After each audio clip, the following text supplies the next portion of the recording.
네, 여러분 반갑습니다. 자, 스피드 24강 실속 고득점 완성 제목을 이렇게 붙였어요. 원래는 32강을 해야 되는데 지금 시험대가 다 됐기 때문에 24강으로 8시간을 제가 걷어냈어요. 조금 스피드하게 가야 돼요. 제목은 출제순위 만점 한국사고요. 이 공부의 특징은 여러분들이 잘 아시는 것처럼 이 공부의 특징은 지도와 연표가 많이 들어있어요. 그림이 많아요. 여러분과 함께 공부를 해보도록 할게요. 자, 기출문제를 제가 조사해 봤더니 고조선에 관한 게 총 47문제가 지금까지 나왔어요. 첫 번째 시간은 고조선을 공부할 건데요. 자, 이 문제에 대해서 여러분이 통상 시험에 가면은 다음에서 옳은 것을 골라라 이렇게 나오죠. 그리고 흔히 말하는 조건문이 나오죠. 뭔가 사료 같은 게 제시가 되고 보기 1, 2, 3, 4 중에서 여러분 골라라 이렇게 되어 있는 거죠. 그래서 문제를 풀려면 조건문도 이해하고 보기 1, 2, 3, 4도 제대로 알아야 되겠죠. 이게 문제의 구성인데 2010년부터 최근 때까지 시험 문제를 전체를 제가 문장을 정리하니까 2만 개나 돼요. 시험에 나왔던 게 이 2만 개를 제가 정리해 보니까 질문으로 나온 게 고조선에 뭐가 주로 나왔냐 봤더니 위만 왕조가 8번 나왔어요. 질문에. 또 고조선에 옳고 그른 것을 골라라가 7번 나왔고요. 고조선이 유물도 시험에 3번이나 조건 속에 나왔어요. 말하자면 정답으로는 철기문화나 중개무역이 8번 나왔고요. 왕, 상, 대부, 박사, 장군이 6번 나왔어요. 이렇게 랭킹이 있는데 지금은 문제풀이 시간이 아니니까 이런 얘기를 다 하긴 어렵고 제가 전달하고 싶은 메시지는 선생님이 문제 기반 위에서 설명을 하려고 하는구나. 엑기스만 뽑아가지고 완전히 여러분 문제 푸는 거와 같아요. 다만 문제 방식이 아니라 그림 방식으로 문제의 공통점을 옮겨뒀다 그런 얘기입니다. 여러분들이 좋은 성적을 거두려면 기출 키워드의 족보를 정치, 외교, 안보 이 3가지 파트에서 알아야 되는데 시험에 10번 이상 나온 1급에서부터 시험에 1번 나온 5급까지 여러분들이 공부할 파트별로 제가 쭉 정리를 해봤더니 고조선 국가에 대해서는 여러분이 알아야 될 게 총 30개가 있고요. 고조선의 기록, 문헌 이런 것이 39개가 있어서 고조선은 여러분이 69개를 이해하고 저장이 돼야만이 항상 만점을 받아요. 그러니까 고조선 아마 69개 맞추기 위해서 경쟁을 한다 그런 얘기예요. 참고로 부여라는 나라는 45개를 알아야 만점에 받고요. 초기 고구려는 29개를, 옥조와 동해는 또 37개를, 사만이라는 나라는 25개를 알아야 만점에 이르러요. 그래서 결국은 이거 알려고 싸움하는 건데 여러분들이 기본서라든지 다른 선생님 책에는 이게 명쾌하지가 않아요. 그래서 시험에 안 나올 거 자꾸 공부해요. 그러면 지금 시간도 없는데 시험에 안 나올 거 공부하면 천하의 바보가 되는 거죠. 자, 시험에 나올 것만 딱딱딱 집어서 설명해 드릴 테니까 여러분이 편하게 지금 우리나라 상고사 시대는 204개만 여러분이 이해하면 된다. 이걸 어떻게 쉽게 이해시키고 머리에 저장할 거냐. 결국 이것을 선생님과 여러분들이 함께 협동해서 성과를 내기 위한 노력이 필요하다는 거예요. 첫 번째 시간에는 고조선 국가와 기록에 대해서 살펴보려고 해요. 자, 여러분 교재로서는 출제순위 만점 한국사라는 책 그림도 있고 다 있죠? 여기 18페이지부터 출발을 해요. 거기 펴놓고 오시되 온라인에 계신 분도 메모 사양합니다. 지금은 그림으로 하는 공부이기 때문에 머리에 먼저 눈으로 보는 게 중요해요. 눈으로 보는데 메모하려고 하면 책에 눈이 꽂혀 있으니까 안 된다 그런 얘기죠. 또 출제순위 만점 한국사의 부록인 키워드 총정리라는 책은 1페이지부터 나가요. 펴놓기만 하고 보시지 말고 지금은 칠판을 여러분이 전자칠판에 눈이 꽂혀 있어야 돼요. 끝나고 나서 쉬는 시간에 여러분들이 체크하시라 말씀드리고 싶어요.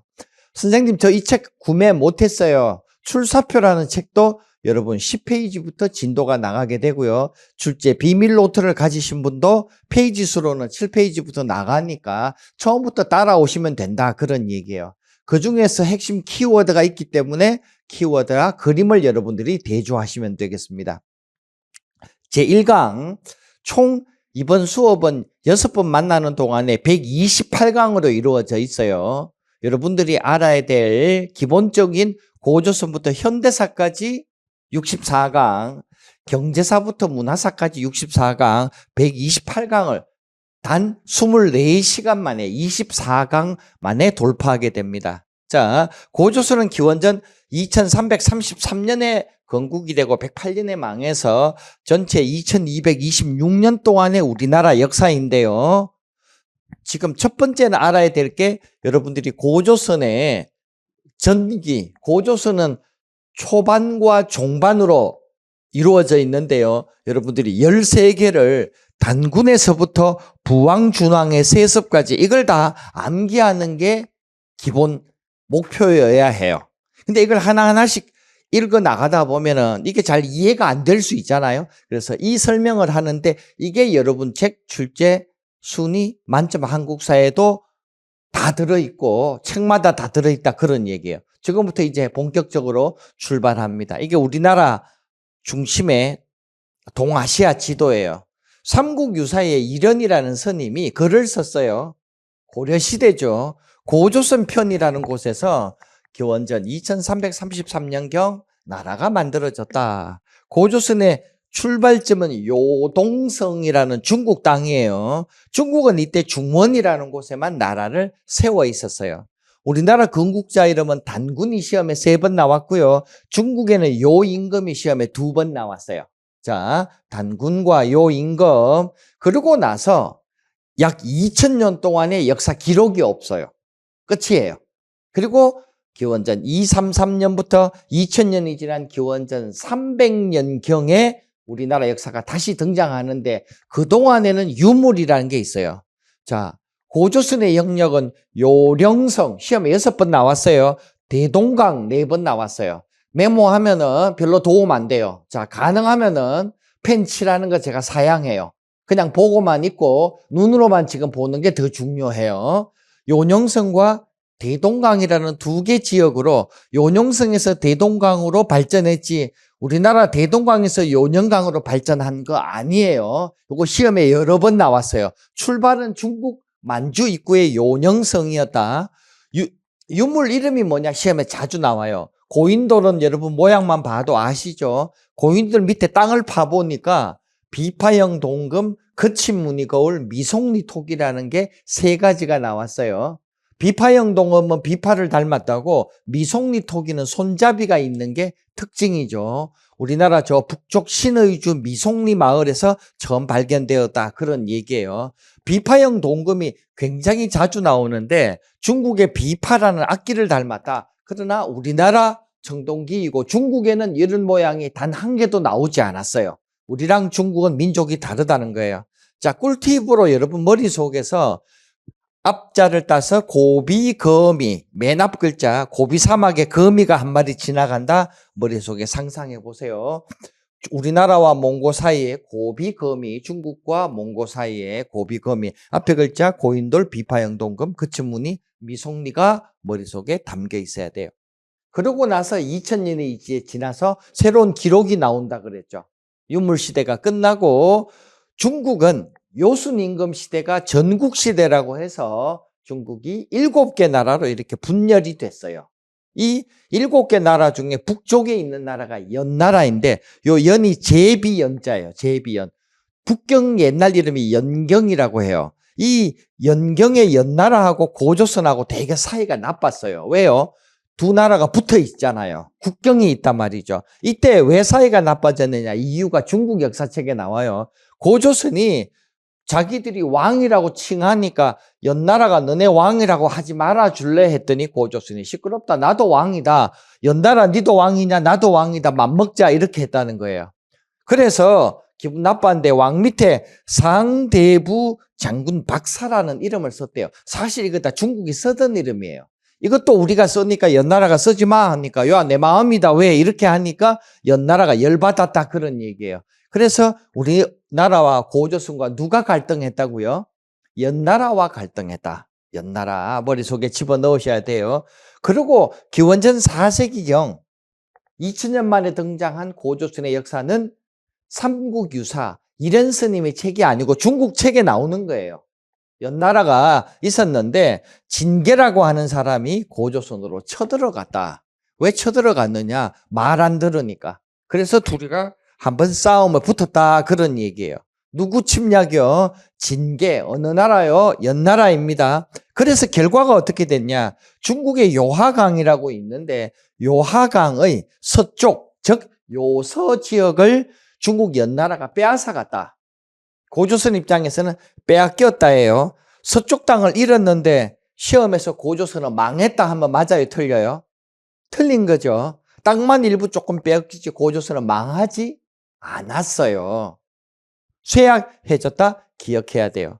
그리고 얼마 후에 중국은 연조위안 제출된 7 전국 칠웅이라는 걸 진시황이라는 사람이 통일을 하고 만리장성을 쌓았어요. 우리는 만리장성 오른쪽에 고조선이 있었고 저 북쪽에는 흉노족이라고 오늘날 몽고족이 몽고에 살았어요. 이렇게 세계가 3대 동아시아 제국이 있는데 진시황이 있던 이 시대에 고조선에는 준왕이라는 사람이 아버지와 아들이 세습하면서 나라를 이끌어 갔다라고 해요. 이게 언제냐? 기원전 3세기 때 일이에요. 다시 말하면은 앞에 요서 지역을 빼앗고 망할 뻔하다가 안 망하고 부왕, 준왕이 나라를 다시 되살렸다. 제 말 이해했죠? 이 시기에 북쪽에서는 부여가 생겨나고 남쪽에서는 진이라고 하는 나라가 생겨났어요. 한자로 둘 다 진인데 한자가 달라요. 여기는 별이란 뜻이고 요거는 별이란 뜻이에요. 요거는 쌀이란 뜻이 있고 요거는 하늘의 별이란 뜻이 있어요. 같은 진인데 우리 남쪽에도 진이라는 나라가 처음 만들어졌어요. 이후에 자, 고조선이 어떻게 되었는지에 대해서 시험 문제 17개가 다시 전개가 돼요. 요거는 고조선의 후기예요. 고조선의 말기. 자, 고조선이 어떻게 망하는지 한번 볼게요. 진시황이 곧바로 죽고 중국에 한이라는 나라가 들어섰는데 이 한나라 때 북쪽에 위만이라는 사람이 고조선으로 망명 신청을 했대요. 어떤 차림이냐? 상투 차림의 조선인 옷을 입었대요. 아마 이 사람이 고조선에 살다가 중국 망명 갔다가 돌아온 것 같아요. 제 생각에는. 한복과 조선인 차림이 시험에 3번 나왔어요. 이 사람이 고전에 와서 뭐 했냐면은 내가 중국 사정도 알고 고조선 사정도 아니까 내가 여기 서쪽에 국경대장 하고 싶어요 하니까 당시의 왕이 부왕의 아들 준왕이 그래 좋다? 네 그럼 국경에 수비대장 해라 했는데 이 사람이 고무신 거꾸로 신고 쿠데타를 일으켜서 준왕을 쫓아내버렸어요. 당신 집에 가세요 하고. 그래서 쫓겨서 남쪽으로 망명객이 되었다라는 거예요. 그리고 왕이 누가 됐을까요? 바로 위만이라는 사람이 이제 왕이 되는 거예요. 그리고 그는 나라 이름을 자신이 다른 핏줄이니까 중국에서 망명 와서 왕이 됐으니까 나라 이름을 바꿔야 되는데 그냥 나는 있는 그대로 조선을 유지할랜다 해서 당시에 고조선이라는 이름이 그대로 바뀌지 않았다. 당군이 만들었던 나라는 이 위만까지도 계속 고조선 이름이 유지되고 있었다를 기억해야 돼요. 위만의 업적 중에는 중국의 철기를 우리나라에 많이 퍼뜨려가지고 철기 문화가 발달했으며 우리 남쪽의 진과 중국의 한 사이에 물건을 중개를 했어요. 진에서부터 물건 사와서 한에 팔고 한에서 사와서 진에 팔고 중간에서 무역을 해서 이익을 독점하고 나라가 굉장히 잘 살게 되었대요. 위만조선에 아까 정답으로 많이 나온 게 철기 무역 문화와 중개무역이라는 거. 그래서 시험에 많이 나오는 단골이 돼요.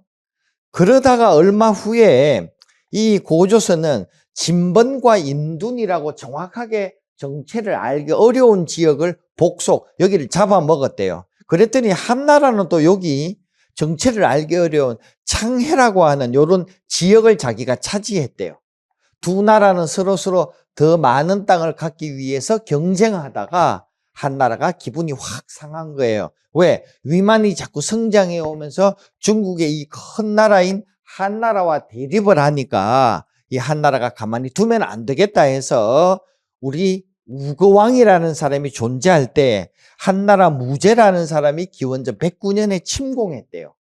누가 쳐들어왔냐? 시험에 무제냐 문제냐 이렇게 나온 적이 있어요. 문제는 그럴문이고 무제는 무가 무술한다 그런 뜻이에요. 싸움을 좋아하는 왕이에요. 이 사람이 기원전 109년에 우리나라를 침공했는데 우리가 패수라는 데서 대승을 거두었다고 역사책에 나와요.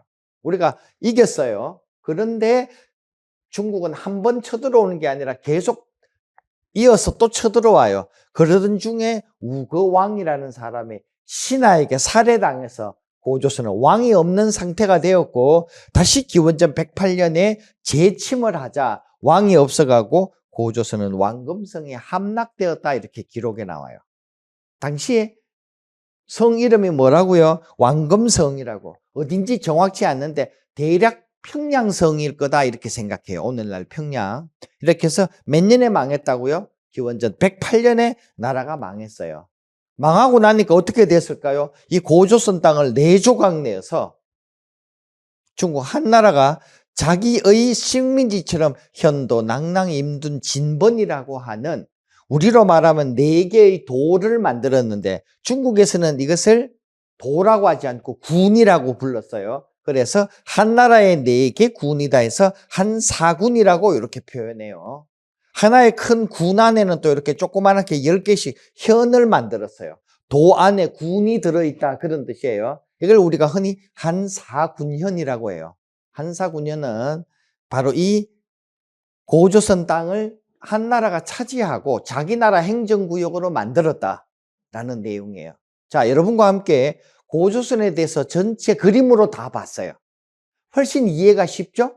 자, 눈으로 익혔어요. 문제 한번 볼게요. 국가직 9급에서 나왔어요. 가와 나식이 고조선에 대한 보기 설명에서 옳은 것을 골라라. 여기 가가 있고 나가 있죠. 자, 가는 뭐냐? 기원전 2333년에 당군이 성장했다. 그림으로 지도로 봤죠. 기원전 194년에 위만이 집권했다. 분명히 그림으로 보여드렸어요. 기원전 108년에 왕금성이 함락했다. 그림으로 보여드렸죠. 이 세 가지 2333, 기원전 194, 기원전 108년 요 사이가 가와 나예요. 자, 보기 볼게요. 가, 왕 아래 대부 박사 등의 직책이 있었다. 가, 233년과 194년 사이에 왕 대부 박사 장군이 BC 4세기에 있었다. 이거 맞는 얘기죠. 두 번째, 고조선 지역에 한해 창해군이 설치되었다. 가 지역에 요때 있었어요? 아니죠. 위만이 있을 때, 나 때에 중국에서 창해군을 설치했다가 아까 보신 바와 같죠? 세 번째, 철기 문화를 본격적으로 수용하였다. 위만이 집권하고 나 시점에서 철기 문화를 본격 수집하고 여기에 중개무역을 했다가 맞는 문장이잖아요. 네 번째, 비파형 동군과 고인돌의 분포가 나 시점이에요? 아니죠. 가 시점이죠. 가. 기원전 4세기 이전에. 그러니까 요것도 틀렸잖아요. 그러면 다음에서 맞는 것만 골라라니까 정답은 뭐예요? 기역과 디귿인 거예요. 어렵나요? 네. 문제가 쉬운 문제는 아니에요. 그러나 그림으로 다 보고 나니까 한결 수월하지 않아요? 두 번째 문제. 자, 서울시 9급에서 나왔어요. 고조선에 대해서 다음 중 옳은 것을 골라라. 첫 번째, 삼국사기 기록에 따르면 맞아요? 틀렸죠? 삼국유사 이ren스님 기록에 따르면 제가 첫 그림에서 설명했잖아요. 두 번째, 고조선은 한반도 중심에서 성장해서 요령지방으로 발전했나요? 틀렸죠. 반대죠. 중국 요령지방에서 한반도 중심으로 발전했다. 이렇게 설명돼야 되죠. 세 번째, 기원전 2세기 말 고조선이 왕을 칭했나요? 틀렸죠. 기원전 4세기 때 왕을 칭했다 설명했잖아요. 그림으로 다 봤죠?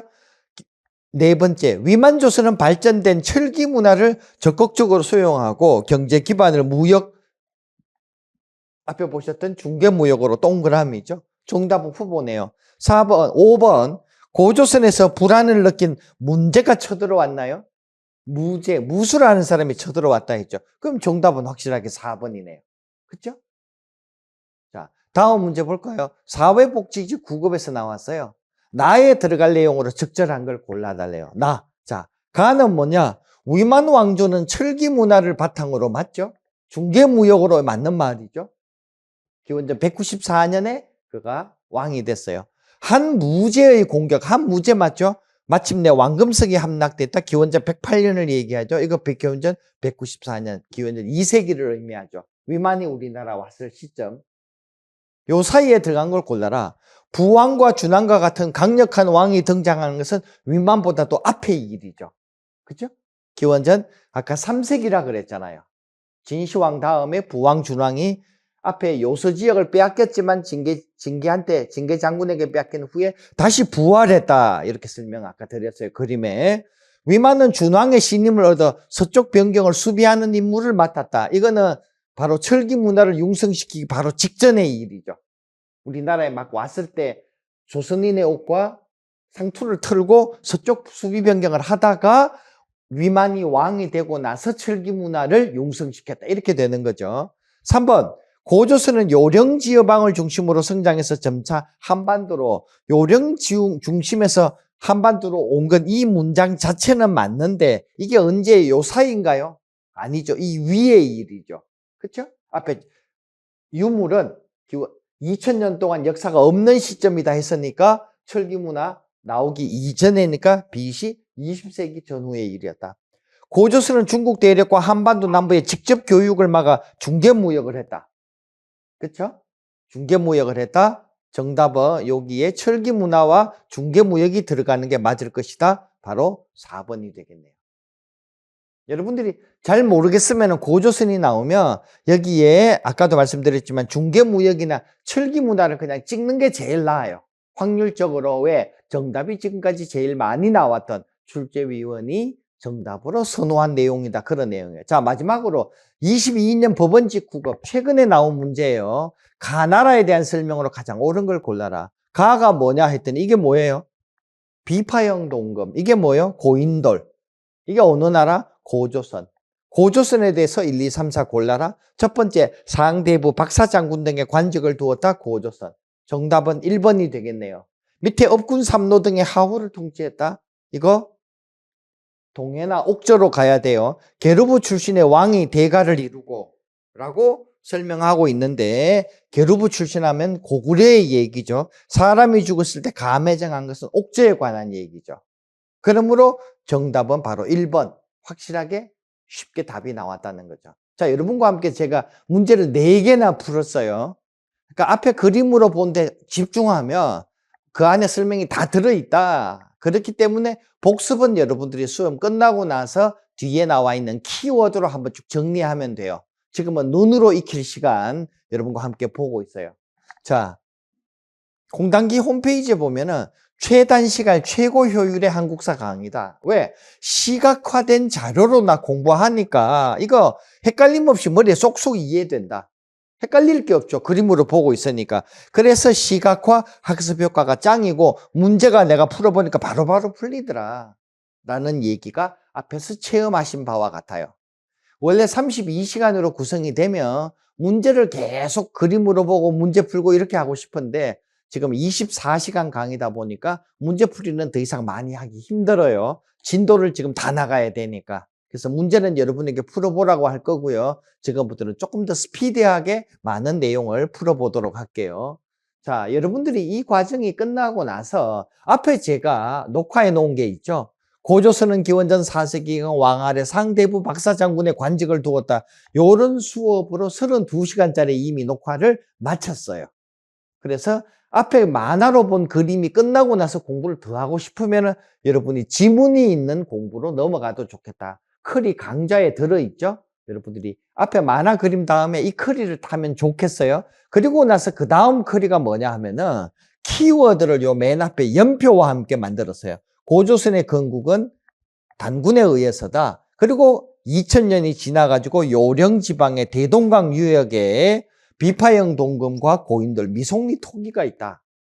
그 후에 국가가 BC 4세기 때 연나라와 대립해서 왕칭을 했고 상대부 박사라 칭했다. 요건 또 키워드를 연표와 함께 제가 묶어놨죠. 이 수업도 32시간짜리 여러분들이 참고해서 들으시면 좋겠다라는 생각이 들어요. 자, 졸리는 분은 조금 안 자기 어려우니까 조금만 뒤에 가서 좀 일어서서 몸 좀 움직이면서 수업 들으면 좋을 것 같아요. 자, 그 외에 보시는 것처럼 연나라 징계가 쳐들어와서 부왕, 준왕이 세습했다니까 여러분들이 키워드로 시험에 나올 것만 정리해서 제가 앞에는 지도로 뒤에는 연표로 중간에는 출제 지문 보기 1, 2, 3, 4 문장을 다 뽑아와서 이보다도 더 쉽고 정확하고 빠르게 할 수가 없죠. 그죠? 세 가지 방법으로 다 강의를 지금 하고 있기 때문에 여러분들이 차례대로 한 바퀴씩 돌아주면 좋겠다. 두 번째, 이번에는 고조선 기록에 대해서 살펴볼게요. 자, 고조선은 중국에서 우리나라 고조선에 대한 기록이 있는데 시험에 나오는 주 대상은 관자라는 책이에요. 관자에 보면은 한국의 고조선의 호랑이 가죽을 중국의 제라고 하는, 여기에 중국의 제라는 나라가 고조선과 물건 교역을 했다, 이렇게 시험에 나왔어요. 책 이름이 뭐라고요? 관자가 7번 나와요. 중국 역사책 관자의 고조선의 얘기가 나왔다. 그리고 사마천의 사기라는 책에서도 얘기가 나오고요. 사마천의 사기에 보면 기원전 109년에 쳐들어와서 108년에 한나라가 고조선을 통일했다, 집어먹었다라는 기록까지 자세하게 나오고 있어요. 그 외에도 한스라는 중국 역사책에도 8조 법검이라는 게 나오는데 뒤에서 곧바로 공부할 예정이죠. 이웃나라 고조선에서는 8조항의 법이 있는데 3개 조항을 다음과 같이 소개한다, 이렇게 기록에 나와서 우리 시험에 굉장히 많이 나오죠. 또 산해경이라는 책에서도 우리나라 고조선을 언급하기도 했어요. 자, 이번에는 우리나라 역사책에서 고조선 나온 거 볼게요. 첫 번째가 삼국유사예요. 1281년 고려 충렬왕 때다. 6년이 지난 1287년에는 이성유가 제왕운기라는 책을 썼는데 시험에 7, 8번 나올 정도로 매우 중요해요. 앞으로도 많이 나올 것 같아요. 고려에는 요 2권이 제일 중요해요. 2권밖에 없어요. 고려는 우리 삼국유사 단군 할아버지 얘기는. 그런데 시험에 정답으로 다음에 단군의 얘기가 없는 것은 아닌 것은 할 때 정답이 2권이 있었어요. 첫 번째는 삼국사기는 단군 얘기가 없어요. 김부식의 삼국사기. 이규보의 동국이상국집에도 없어요. 이규보의 동국이상국집에는 주몽 얘기가 있고 삼국사기에는 박혁거세 얘기는 있는데 단군 얘기가 없어요. 그래서 시험에 없는 거 2개 기억하는 게 더 중요해요. 다음에서 단군 얘기가 없는 것 하면은 삼국사기, 동국이상국집이 거의 정답으로 나온다라는 거 여러분 머릿속에 확실하게 각인하고 싶어요. 조선시대에 넘어오면 책이 되게 많아요. 세종실록 지리지에도 단군 얘기가 있고 동국통감에도 단군 얘기가 있어요. 여기에 무진년 기준이라고 해서 우리나라 2333년 계산하는 근거가 된 게 동국통감이에요. 그 외에 응제시주, 표제엄주, 동국사략, 동국역대 총목 같은 책, 그 외에도 삼국사재료, 표제엄 이런 책들이 지금 보고 계시는 이런 책들이 단군의 얘기가 있는데 이거 다 외우려면 만만치 않죠? 시험에 다가왔다라면은 여러분들이 지금 보고 계신 요 5권 정도 기억하고 시험장에 들어갔으면 좋겠다라는 얘기를 하고 싶어요. 자, 그 중에서도 시험에 나오는 가장 핵심은 뭐냐 하면은 삼국유사예요. 삼국유사. 삼국유사는 처음에 기1편, 기2편, 헌법탑상 이렇게 효선이라고 해서 9권까지 돼 있어요. 삼국유사 책에 보면은 그 중에서 기1편이라는 맨 앞에 보면은 여러 가지 자료들이 있는데 이 자료 중에 첫 번째가 고조선, 두 번째가 위만조선이에요. 우리나라에 고조선에 대한 얘기가 있는데 여러분에게 시험에 머리에 남겨드리기 위해서 제가 자료를 그대로 펼쳐드려요. 그러면 삼국유사라고 하는 이 책, 이 안에 보면 한자로 A4 용지 반장짜리가 들어있는데 고조선 2226년이 요거밖에 없어요. 무슨 2266년이 A4 용지 한 장 안에 들어가 버려요. 웃기죠? 이만큼 엉터리다라는 건데 그러나 시험에 나오니까 앞에 보셨던 이거 하나, 둘, 셋, 넷, 4조각으로 나누어서 알아야 돼요. 왜 시험에 나오니까. 저는 지금 100% 시험에 나오는 것만 설명해요. 이 아까운 황금 같은 시간에. 그러니까 여러분들은 전부 다 시험 문제를 만나고 있는 거야. 자, 하나씩 볼까요? 위스에 이런 말이 있는데 단군 왕금이 중국 요임금 시절에 나라를 만들었다. 그러니까 그림으로 보여드렸죠. 두 번째, 고기에 따르면 옛날 기록에 따르면은 환인, 요즘 말하면 God 하나님이 환웅, 그의 아들을 두었는데 풍백우사 운사와 함께 하늘에서 내려왔다. 하늘에 계신 분 환인이 그 아들 환웅을 통해서 새 존재와 함께. 세 번째 단원에서는 곰 한 마리가 있는데 백일기도에서 여자가 돼서 아들을 낳았는데 아들 이름이 단군왕금이다. 이게 세 번째 단원이에요. 여러분들이 어느 선생님께 배웠어도 이렇게 친절한 설명을 들은 적이 없죠? 제가 왜 친절하냐? 시험에 나왔기 때문에 친절하게 보여드리는 거예요. 네 번째 단원은 왕금이 요임금이 즉위한 50년의 평양성에 도읍을 정했고 중국의 무왕이라는 사람 때 기자가 조선에 들어왔다 이렇게 설명하고 있어요. 자, 졸리는 분들은 빨리 뒤에 나가가지고 서서 자, 졸리게 돼 있어요. 지금 월요일 날 오전에 잠 부족하고 여러분이 안 피곤할 수가 없죠? 그렇지만은 설명 들으면서 이런 꿀 같은 얘기가 어디 있어요? 시험에 나온 거 문장을 다 쳐가지고 여러분들에게 자료 한번 만들라 해봐요. 장난이 아니겠죠? 자, 이번에는 이 단군 신화가 시험에 자주 나오기 때문에 그림으로 다시 보여드려요. 하나님의 아들 이름이 뭐라고요? 환웅이라고요. 이게 보이면 누구라고요? 단군의 아버지라고요. 왜 내려왔다고요? 하늘에서 홍익인간 우리에게 도움을 주기 위해서 왔대요. 누구랑 왔대요? 풍백우사 운사랑 바람과 비와 구름이라는 뜻이죠. 짐승이 두 마리 호랑이와 곰이 있는데 누가요? 곰이 뭐가 됐다고요? 인간이 됐어요. 어떤 인간이요? 여자가 됐대요.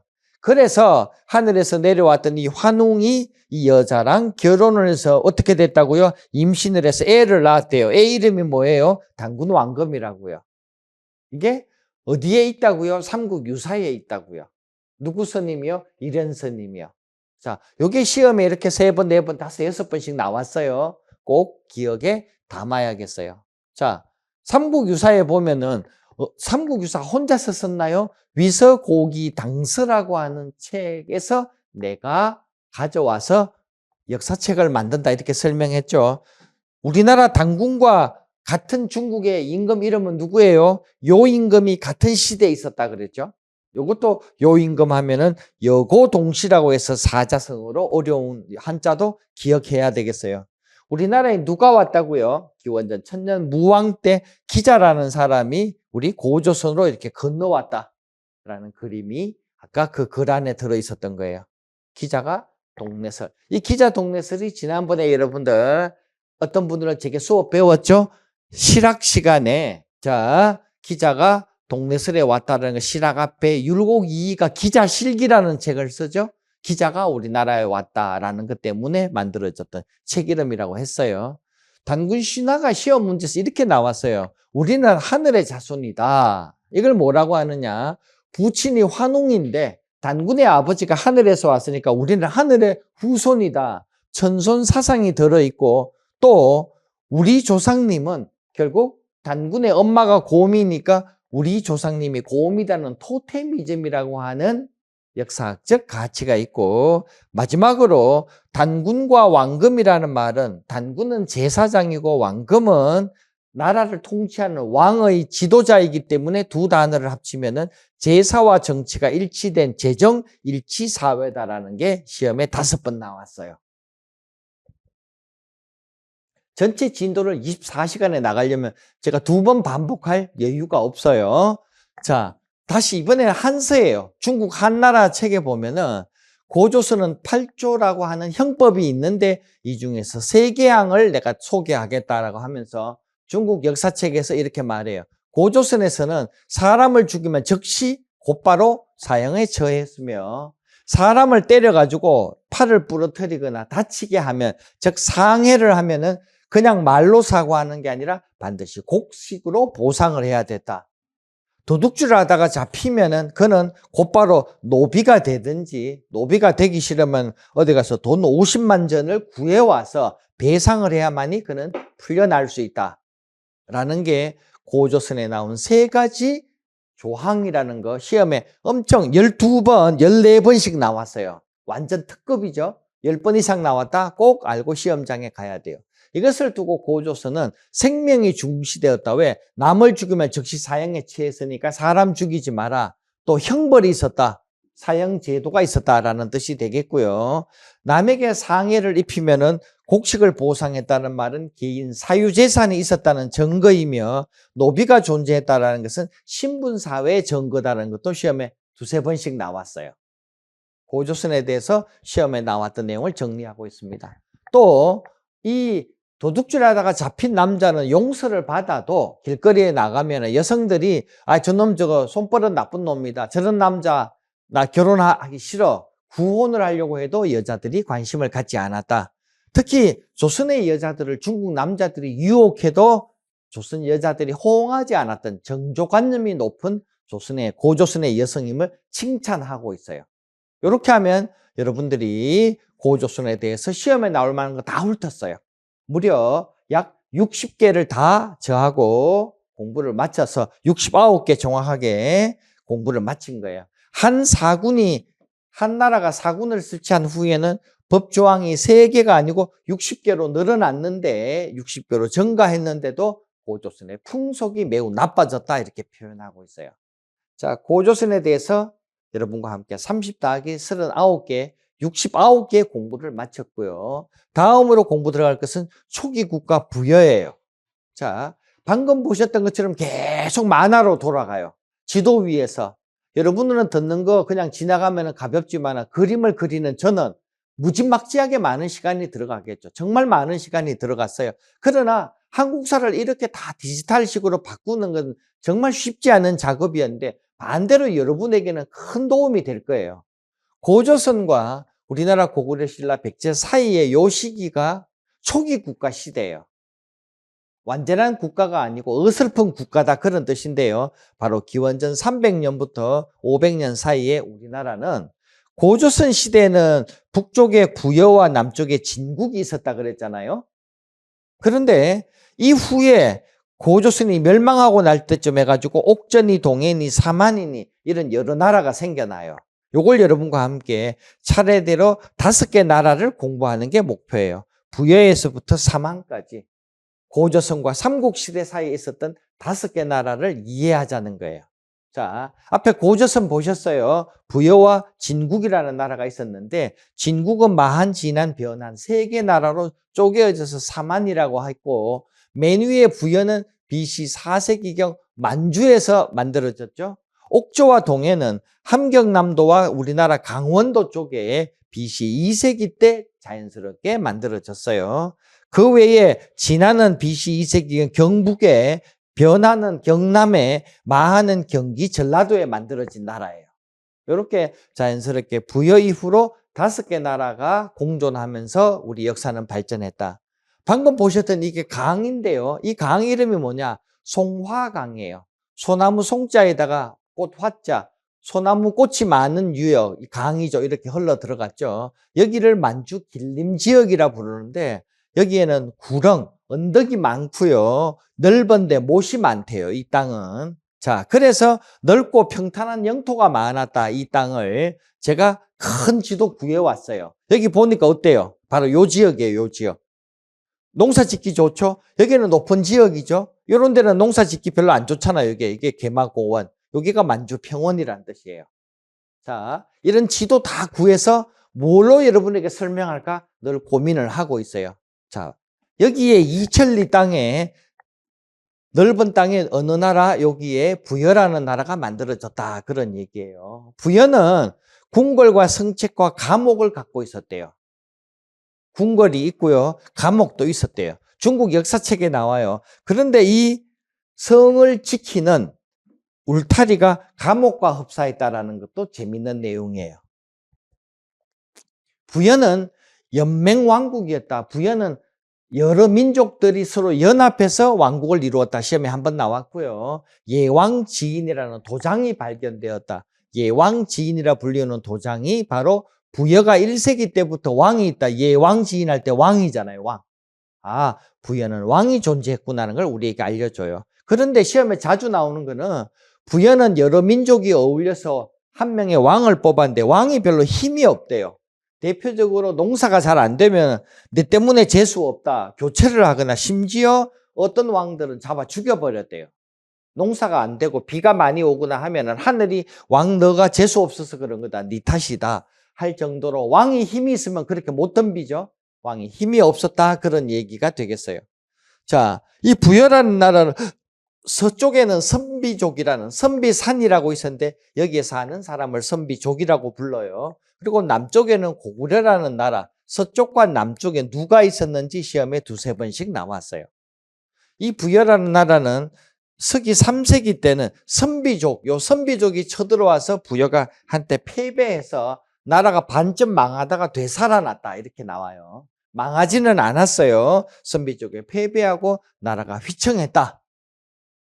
이 나라는 행정구역이 4개로 나누어져 있어서 마가, 우가, 저가, 구가라는 4개 부족인데 말, 소, 돼지, 개에서 따온 이름이죠. 마가, 우가, 구가, 저가 라는 이름만 보이면 무조건 부여다. 그리고 그들이 통치하는 지역을 사출도라고 부르죠. 4개의 도가 있어요. 하나, 둘, 셋, 넷, 사출도. 그리고 여기에 한 명의 중앙에 왕을 뽑았으니 그를 부여왕이라고 부르죠. 그래서 부여는 몇 개 행정지역이 있었죠?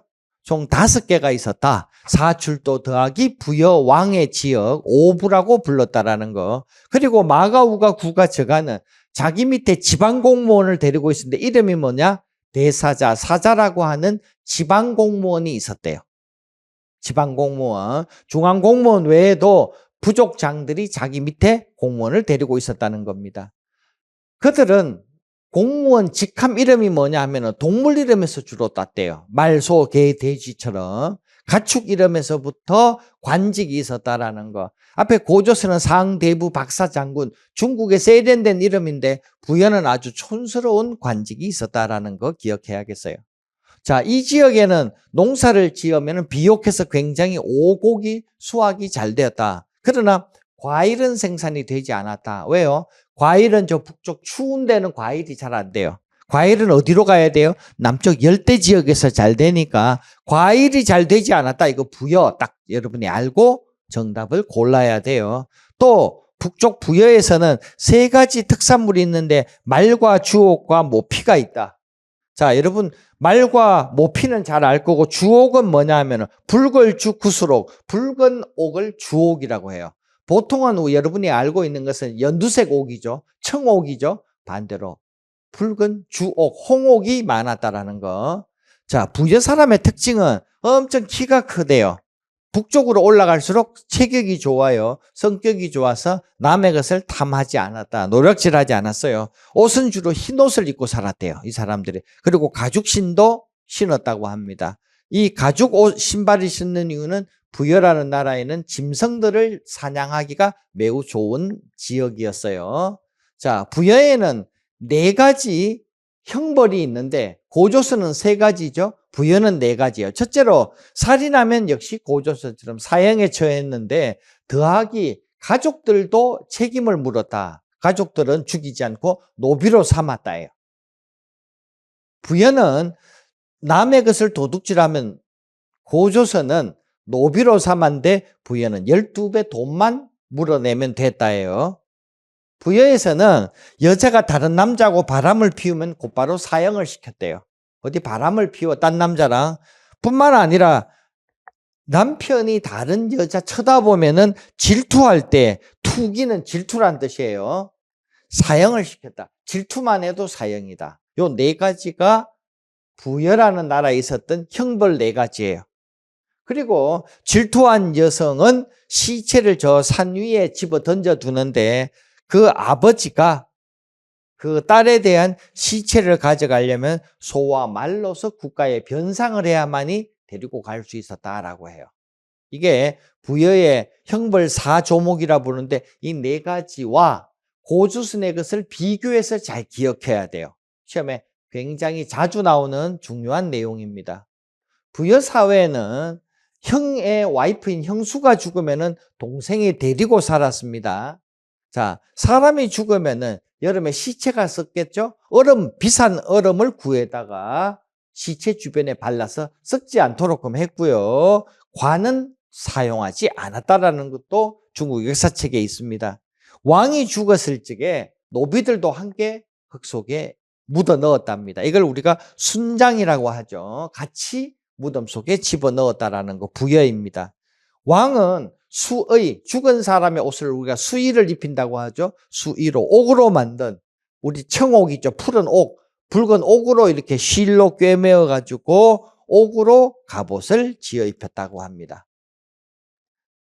이웃나라와 전쟁을 하게 되면은 먼저 하늘에 제사를 지냅니다. 이걸 제천행사라고 하는데 추수 감사절이거나 12월에도 제천행사를 지내지만 부정기적으로 전쟁이 일어나도 하늘에 제사를 지냈습니다. 그러면서 길흉화복에 대해서 소 발을 잘라다가 소 발굽으로 점을 쳤답니다. 우리가 이길 것인가 질 것인가. 부여라는 나라의 특징입니다.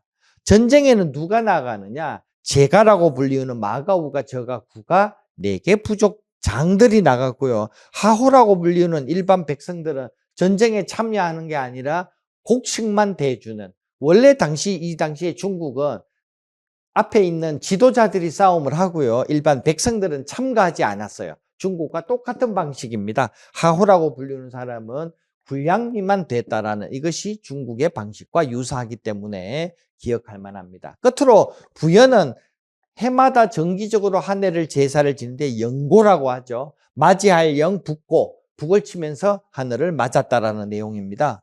그들은 이 영고를 지내는 시기가 수렵사회, 짐승을 잡는 게 부여에서 가장 중요한 일이었으므로 12월, 중국 달력으로는 언력 정월이라고 불리우는 때에 겨울에 주로 제천행사 하늘에 제사를 지냈다는 게 가장 큰 특징입니다. 이 제사를 지낼 때는 지금까지 잡혀온 죄수들을 석방 풀어줘라 라고 해서 요즘 말하면 크리스마스 특사 대통령 사면 같은 제도가 있었던 것도 바로 부여영고의 특징이 되겠습니다.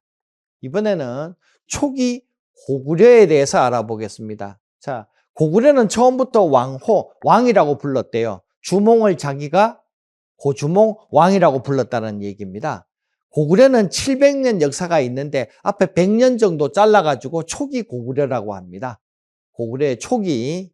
이 시절에 자, 왕은 맨 위에 있고 그 다음에 있는 이 사람들, 높은 자리에 있죠. 이 사람을 고추가라고 부르는데요. 고추가는 왕족이라는 뜻입니다. 그리고 그 옆에 있는 사람을 상가라고 하는데 상은 높은 자리, 재상이라는 뜻입니다. 재상인 사람들, 이렇게 귀족들이 있고요. 이 귀족들 밑에는 여러 벼슬을 가진 낮은 사람들이 있었는데 이 고추가와 상가가 모이는 회의를 제가회의라고 합니다. 이 가들이 다 모였다 그런 뜻이 되겠죠. 이 귀족 밑에는 사자와 조의, 선인이라는 벼슬이 있었는데 조의, 선인이라는 직함이 보이면 이거는 고구려의 공무원 이름이다라는 거 여러분 기억하는 게 필요합니다. 조금 어렵게 시험 6번씩 나왔어요. 조의와 선인은 고구려의 지방공무원 밑에 귀족 밑에 사람들에 대한 내용이다. 이 나라는 점점 세월이 갈수록 중앙 집권 국가로 고구려는 왕 한 명 중심으로 나라가 튼튼하게 나아갔다라는 거 기억해야 합니다. 지금 보고 계신 이 지도는 중국의 대륙인데요. 위초고라고 세 개로 나누어져서 삼국시대가 있었습니다. 중국에 우리가 삼국지라고 여러분 만화에서 자주 보고 있죠. 그 중에서 위라는 나라에 보면은 맨 끝부분에 동이라고 하는 역사편이 있는데 동이편에 펴보면요. 뭐라고 하냐면 부여라는 나라, 고구려, 옥저, 동해, 사만이라는 나라는 하고 중국 역사책에 이런 기록이 나와요. 우리나라 기록은 거의 없는데 우리나라 역사책에는 중국에서 부여, 고구려, 옥저, 동해, 사만이라는 중국 기록에 따라서 여러분들이 시험장에 가면 중국의 삼국지 위지 동이전에 따르면 삼국지 위지 동이전 속에 동해편 이렇게 나오는 거예요. 그 이유가 중국 역사책을 빌려왔기 때문이다 라는 얘기와 함께 먼저 고구려라는 나라는 여기에 식량이 부족해서 옥저라는 나라를 쳐들어가서 집어삼켰 자주 곡식을 빼앗아 왔대요. 왜 빼앗아 왔는지 이해가 안 될 것 같아서 제가 지도를 구해왔어요. 이 지도 한번 보세요. 어디에 고구려가 있나요? 여기 고구려가 있거든요. 여기 농사 짓기 어렵죠. 여기는 연두색이죠. 여기 연두색. 요렇게 건너와서 여기에 있는 곡식들을 빼앗아서 갔다. 이런 얘기예요. 여기가 고구려 땅, 여기가 옥저 땅. 정말 지도 보니까 선명해지죠. 아, 그렇구나. 이런 얘기예요. 이걸 다시 제가 여러분에게 확대해서 한번 보여드릴게요. 이 장소가 어디예요? 이게 우리나라 땅인데 우리나라 위에 여기가 초기 고구려 땅이에요. 이 땅 농사 짓기 어려운 거 이해되세요? 자, 이걸 한 번 더 키워봤어요, 제가. 여러분 보시기 편하겠고. 노란색 안에 어때요? 다 선과 꼴짝이만 있죠. 농사 지을 수 있어요, 없어요? 못 짓잖아요. 그러니까 고구려는 농사 못 지으니까 일로 남쪽으로 슉 내려와가지고 어디로? 남의 것을 빼앗아 갔다. 그런 얘기가 되겠어요. 자, 지금 하는 말 다 이해됐죠? 식량 부족으로 옥저 땅을 고구려가 이렇게 건너와서 빼앗아 갔다라는 얘기가 되겠고요. 빼앗아서 자기네 창고 부경이라는 데 갖다 쌓아놨다. 그런 얘기예요. 자, 곡물을 어느 나라로부터? 옥저로부터 빼앗아 갔다. 이해되겠어요? 개막공원을 넘어서. 자기들은 농사 지을 봤자 성과가 안 나는 산속이니까. 초기 고구려는 부여와 옷이 조금 달랐대요. 옷 모습이. 백성들의 성격이 흉악하대요. 남의 걸 빼앗아 올라니까 조폭 같아야 되겠죠. 야, 임마, 내놔. 이렇게 했다. 그런 얘기예요. 그리고 좌식자라는 사람들이 있는데 맨날 고스톱 치고 밥 먹고 놀았던 사람이 1만 명이나 있었다라고 중국 역사책의 기록에 나와요. 얘네들은 일하지 않는 사람들이에요. 고구려 사람이에요. 이거를 스포트하는 사람을 하호라고 했다. 음식도 갖다 주고 하인처럼 열심히 이 사람들을 도왔다는 거예요. 초기 고구려는 감옥이 없었대요. 이유는 설명이 없어요. 그래서 누가 잘못을 하면은 곧바로 사형을 시키고 처자식은 노비로 삼았다라는 기록이 마치 부여처럼 초기 고구려에도 남아 있어요. 초기 고구려는 결혼 풍속이 자유연애, 남녀가 중매를 하는 게 아니라 자기들끼리 눈 맞아서 결혼하는데 남자가 결혼하고 싶으면은 돼지 한 마리 잡아다가 술 한 통하고 들고 여자의 아버지, 장인어른 될 사람한테 가서 저 결혼하고 싶어요 이렇게 하면은 저갓집에서 아 이놈 용기도 있구나 하면서 자기 뒤쪽에다가 방을 하나 을기슬기 만들어 준대요. 이게 서옥이라는 건데 사위 서자의 집옥자, 사위의 집을 장인어른이 자기 뒤쪽에 우리 딸하고 그러면 같이 기거해라 라고 했던 게 고구려의 풍속이라는 거 기억해야 하죠. 또 형이 죽으면은 역시 부여처럼 동생이 형수를 데리고 살았다라는 것도 부여의 전통과 똑같다라는 것 여러분들이 이해하실 필요가 있어요. 초기 고구려의 장례로서는 사람이 죽었을 때 돌무지 무덤을 만들었대요. 돌을 이렇게 쌓아 올려가지고요. 또 금과 은으로서 후한 장례식을 했대요. 사람이 죽으면은 자기들이 가지고 있는 금원을 팔아다가 아버지, 엄마 장례식을 했다라는 것도 역사책에 쓰여 있어요. 그리고 어려운 시험에는 소노부라고 불리우는 종족, 초기 고구려는 5개 종족이 함께 연합했는데 이 중에서 소노부라고 하는 데는 종묘, 사직이라는 걸 가지고 있었다는 것도 중국 역사책에 있고 시험에 한 번 나왔어요. 만점 받으려면 여러분 여기까지 알아야 돼요. 나 만점 필요 없어 하면은 시험에 3번 이상 나온 것만 여러분이 간직하시면 되겠고요. 자, 초기 고구려는 제사 이름이 동맹이라고 불렀다. 고구려의 제사 이름 시험에 20번 나왔던 괴흥장이 중요한 거죠. 어디서 제사를 지느냐? 나라 동쪽에 큰 동굴이 있었다. 이걸 한자로 국동대열이라고 하죠. 부여는 국동대열 없어요. 고구려에는 국동대열 큰 동굴에서 제사를 지냈다 이렇게 하고 있어요. 이게 초기 고구려에 대한 이야기. 자, 다음으로 옥저와 동해라는 나라 한번 살펴볼게요. 옥저는 계마공원 동쪽 함경도 땅이래요. 서남쪽으로 길쭉하대요. 길이가 1천리다. 이런 표현도 시험에 한번 나왔어요. 이 나라는 왕이 없었대요. 대신에 누가 통치했냐? 업군과 삼노라는 이름을 가진 사람이 지도자라는 거. 지도자 이름 꼭 기억해야 해요. 이 나라는 결국 어디에? 고구려에 나중에 통합이 됐어요. 결국 고구려에게 계속 괴롭힘을 당했죠. 그러다가 고구려 태조왕이 이 나라를 집어삼킨 게 고구려에서 또 한 번 나와요. 옥저는 성격이 되게 질박하고 소박했다. 아주 사람들이 성격이 되게 좋았나 봐요. 여기는 농사가 아주 잘 된대요. 비옥해서 농사가 잘 됐다는 게 이해가 안 되죠. 여기. 그래서 제가 지도를 구해왔어요. 한번 봐요. 여기 농사 짓기 편하게 되어 있죠. 여기 땅. 그렇죠? 여기는 고구려 땅은 농사 지을 수 없잖아요. 그러니까 이렇게 건너와가지고 괴롭혔다. 그런 얘기예요. 농사 잘 된 거 보이시죠? 비옥하고 농사가 잘 됐다. 또 뿐만 아니라 이 나라는 바다에서 이런 해산물도 풍부했다. 그렇죠?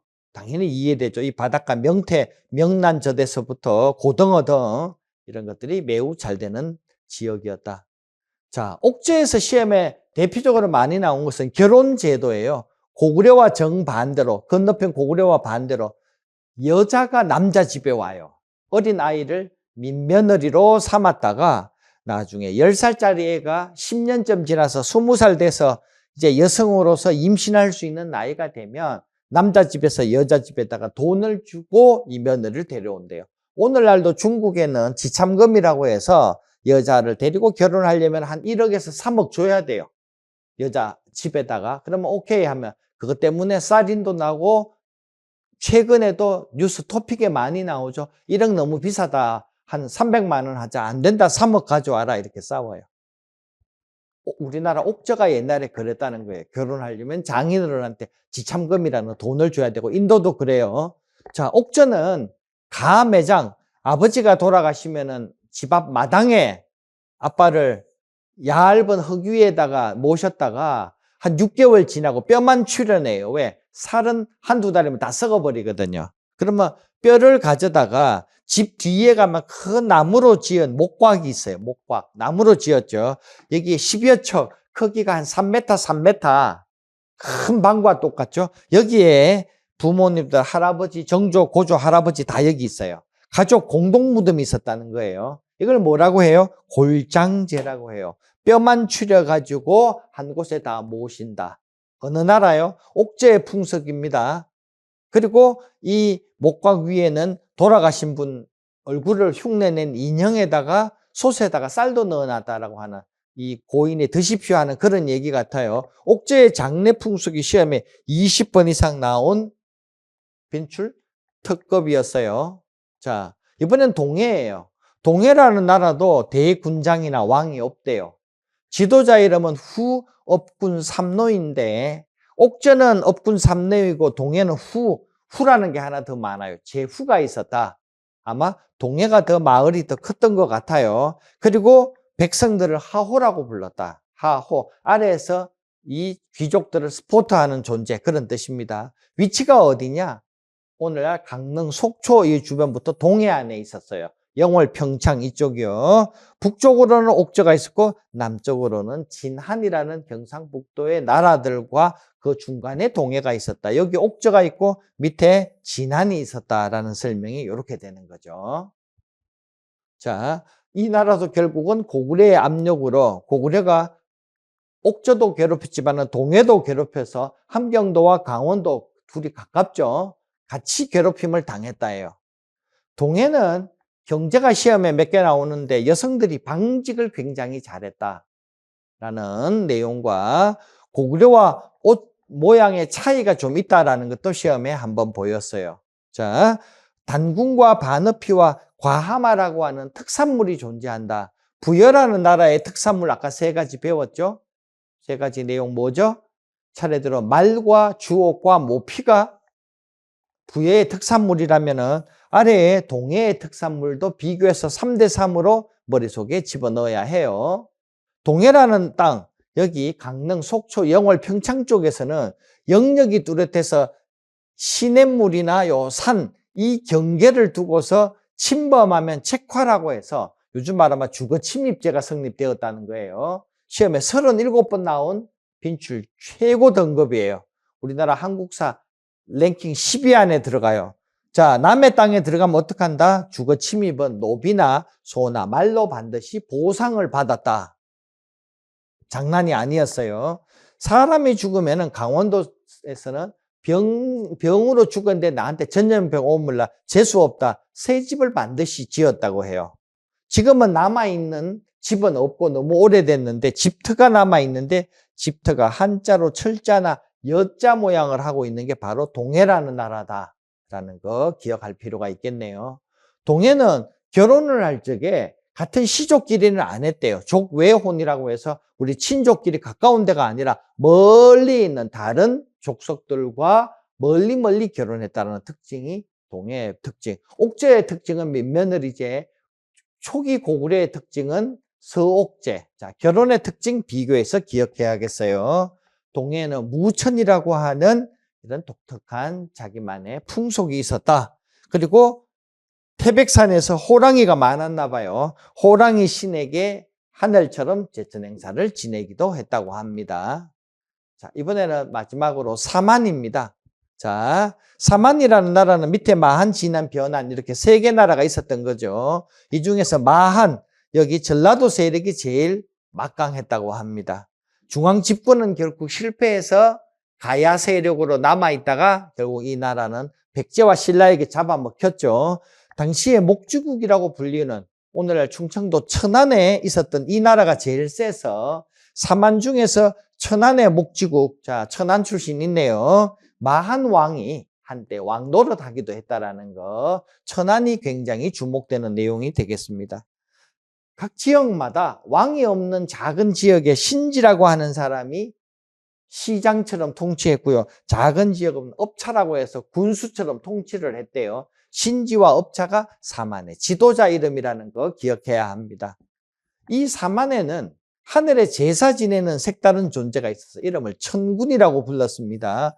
그가 살고 있는 지역에 가면 방울 등 귀신을 숭배하는 듯한 이런 모습을 쉽게 발견했다고 하는데요. 그가 통치하는 지역, 천군이 지배하는 데를 소도라고 불렀다라는 거 시험에 20번 이상 나왔습니다. 이 지역에 죄인들이 죄를 짓고 신지 업차 몰래 도망을 들어가면은 천군이 내주지 않겠다 하면은 강제로 잡아가지 못합니다. 비기환할 정도로 천군이 앞에 있었던 신지 업차만큼 힘이 막강했습니다. 이런 것을 재정분리사회라고 하는데 제사를 지내는 천군과 나라를 통제하는 앞에 보셨던 신지 업차가 정치와 제사가 분리되어 있었다는 게 특징이 되겠습니다. 이 사만 지역에서는 벼농사가 꽤나 잘 됐다고 합니다. 물이 필요해서 저수지를 축조했고요. 함께 두레라는 작업으로 열심히 함께 노동을 누렸다라는 기록도 있습니다. 이 특히 경상남도의 변안이라는 데서는 철을 많이 생산해서 철제 농기구가 유물로 많이 나타나는데 이웃 평안도 쪽의 낙랑과 일본 외에도 수출을 굉장히 많이 했다고 합니다. 변안의 모습이 되겠습니다. 그리고 당시에는 미국 달러 같은 게 없었기 때문에 화폐 대신에 철을 마치 오늘날 금을 주면은 돈을 주는 것과 같이 금처럼 귀하게 여겼다. 여러분들이 기억하셔야 되겠습니다. 자, 그들의 삶 속에서는 집은 통나무로 귀톨집을 사만에서 만들기도 했고요. 토실이라고 해서 흙 속에 땅굴처럼 파가지고 공주 같은 데서 유물로 마한에서 나타났습니다. 머리가 납작해야 미남 미녀다고 해서 편두라고 불리우는 이렇게 머리를 누르는 이런 풍속이 있었다라는 독특한 기록이 있는데 이것은 사만의 풍속입니다. 남자 팔뚝과 여자 팔뚝에 이런 문신하는 걸 좋아했대요. 중국에서 이렇게 문신하는 걸 월나라, 항저우 쪽에서 많았는데 아마 우리나라도 이런 게 있었다는 게 독특합니다. 또 주구묘라고 했어요. 죽으면은 사람이 사는 이 주거지 바깥에 도랑을 이렇게 파놔요. 도랑을 물이 이렇게 있어가지고 외적에 침입을 막았다라는 거. 이것도 독특한 마한의 풍속이 되겠습니다. 사람이 죽어서 장례식을 치를 때는 큰 깃털을 맨 앞에 내세웠답니다. 독수리 같은 깃털이 영혼을 하늘로 멀리 죽은 사람을 데리고 가라라는 그런 의미가 있었다고 해석합니다. 소와 말을 죽은 사람 옆에 함께 묻어가지고요, 순장을 해서 사람 무덤 주변에 이렇게 말뼈 같은 게 많이 나온 것도 마한의 독특한 풍속에 들어가게 되겠습니다. 자, 사만의 제천 행사로 2회 5월과 10월에 제천 행사가 있었습니다. 사만에는 자, 앞에 부여의 영고, 초기 고구려의 동맹, 그리고 동해 무천까지 여러분들 비교해서 제천 행사 4가지는 꼭 머릿속에 담고 시험에 가셔야 합니다. 시험에 전부 다 20회 정도 나온 빈출 최답인 머릿속에 명심하셔야 되겠습니다. 이렇게 해서 여러분과 함께 제1편 수업을 살펴봤습니다.